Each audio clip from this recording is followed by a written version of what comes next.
Hi, my thrifties, remember me? It's my 10th video. Is this okay? Is the height okay? And is the sound okay? Yeah, that was okay. So, welcome back to my channel. It's Larousse Canada, and we're gonna go through some old things again. Oh, can you see this? It's beautiful. So it was like kind of the first thing when you walked into one of the charity shops in town, and it just spoke to me. It didn't look like excellently crafted, and when I looked at it, it's actually like a veneered top, but just the shape of it is beautiful and the proportion is gorgeous. It's really hard to find nicely proportioned furniture that's a bit smaller, not big and bulky, made for like big houses. In the back it says Basoli or something like that, so it must have belonged to an Italian family is what I'm guessing. Yeah, I actually didn't even love it that much, but I was putting it in the back of my car and some guy was like, "Hey, where'd you get that?" And I'm like, "Oh, at the charity shop right here." And he's like, "Oh, that's really nice." And I was like, wow, is it ever? Yes, you're right. I love it. It's beautiful. And I have the perfect spot for it. Never buy something that you don't have a spot for. Just kidding. Always buy something that you love, especially if it's a good price, because eventually it will find its way to where it belongs.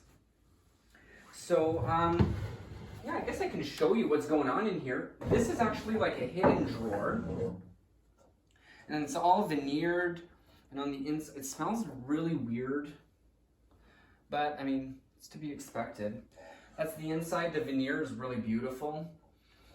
The construction of the shelving is quite like basic. There's no dovetailing, which makes me sad. That's okay, it just means it's a newer piece. I love the like brass handles. I love the proportion of it. I love how they're not so big. And the brass actually has some patina to it. Can you see my butt? I hope not. Okay.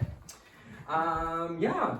And then today I really want to show you my Larousse Gastronomique.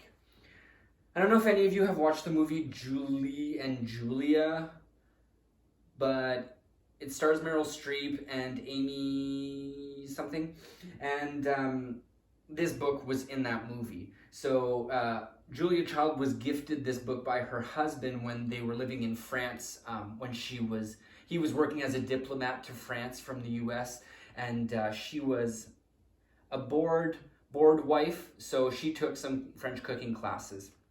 Watch that movie, it's all explained. It's a really awesome movie. But anyways, the husband gifts her this book, and I was like, man, I need that book in my life. So I was looking and looking and looking on eBay, and they were always way too expensive. I think they were like $200.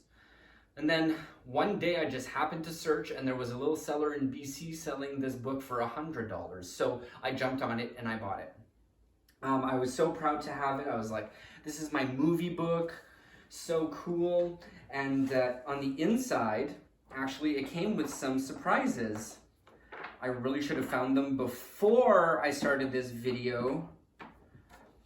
But yeah, these really strange like photographs.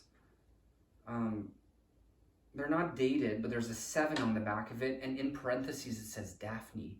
But it looks like someone took a photo of a television screen. It's so creepy. What I also want to say about this is that I was really happy to have bought it when I did, because I just went on eBay to see how much they are, and there's only 2 there, and they're in the 300 range. So good on me. Right now, I made a $200 profit on it. Yeah, belonged to the Berger family in Richmond, BC. Thanks, Berger family in BC. So this is an original watercolor that I found today. And I wanted to help you guys kind of determine what a real watercolor would look like when you're thrifting. So I do watercolor, so I kind of know how the pigment works with how the water carries the pigment onto the paper. So there's a really cool relationship that happens between, you know, the paintbrush, the water, the pigment, and the paper. I should start by saying that the water carries the pigment and then soaks into this paper, which is a cotton paper. And the way that it dries is oftentimes you'll have an accumulation of pigment around the perimeter of whatever stroke you just made. So the middle part of a brush stroke is going to be lighter than the edge. And when edges cross each other too, they tend to be more, like the pigment's thicker. And so you wouldn't really see the shininess of the dried pigment on a print. You would have the texture, you would see maybe the texture of it, but you want a shiny crisscrossing of edges, if that makes any sense. So that's the actual pigment. You also want to look at the paper. Like I was saying, it's printed on cotton paper, right? Because the water needs to be absorbed, if you were to just paint watercolors on any type of paper, the paper would just deteriorate. It would deteriorate and split. So the cotton absorbs the water, and cotton paper is identifiable because it actually has like a grain to it. There's like bumps, and it's like a less tightly pressed paper. And then the third thing that I wanted to talk about was the fact that I was looking at this, and the paper that the painting is on actually isn't flat in this frame. There's actually a wave to it, which when you do watercolors, your paper does kind of end up warping a little bit. It doesn't deteriorate, but it does warp. And you can kind of see a little bit of warping on the paper in this frame.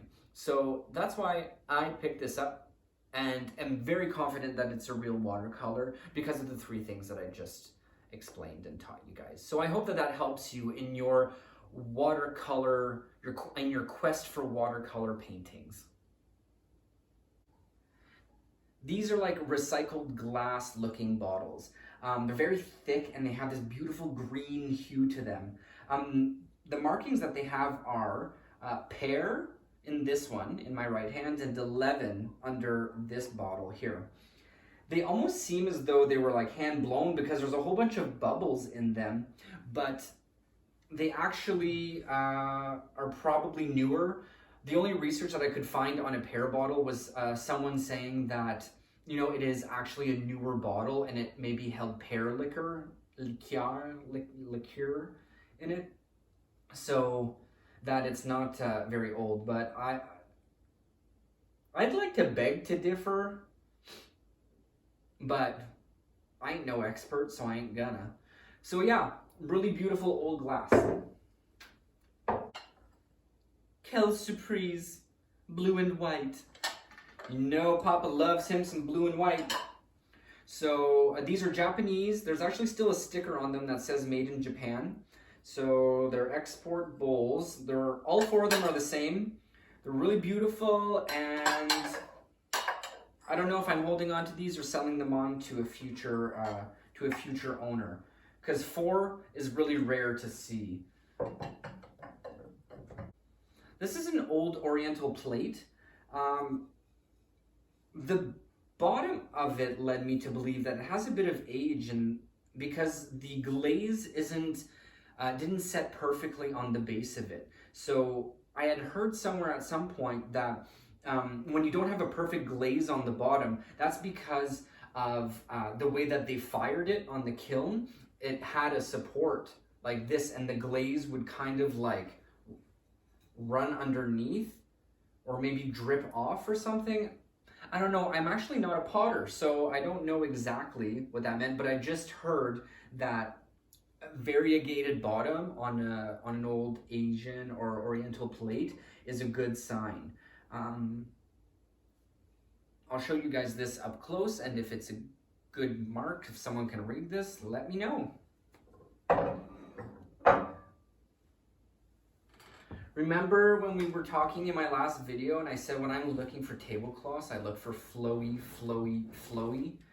Oh, I can't wait to see this blowing in the wind outside. It has such nice movement, and it's just like the other tablecloth that I had in my last video, except it's much newer and a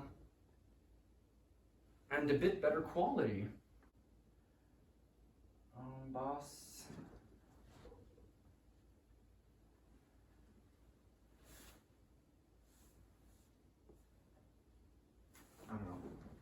too hard. All right, Cooper.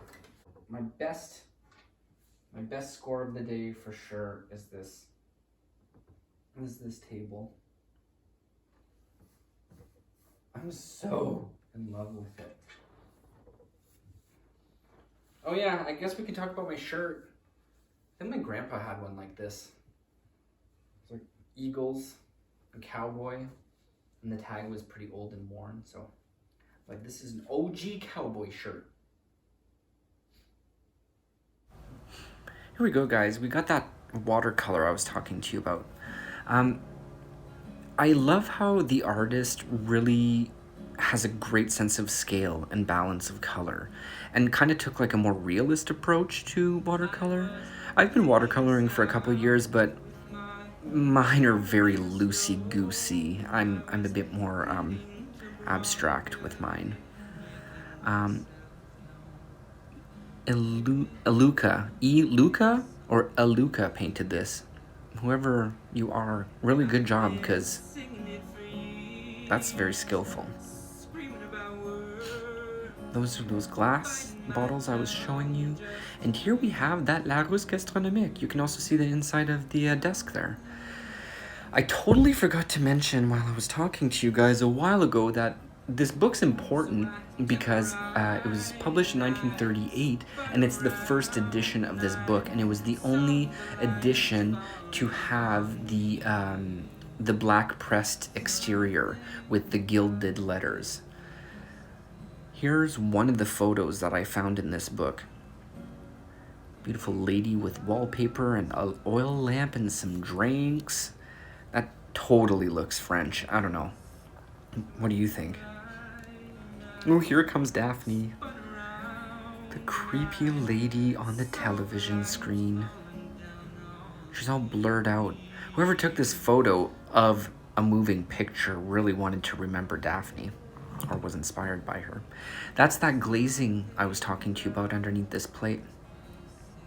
And a lot of the decoration on the top has faded, but that's okay. It just means it's old.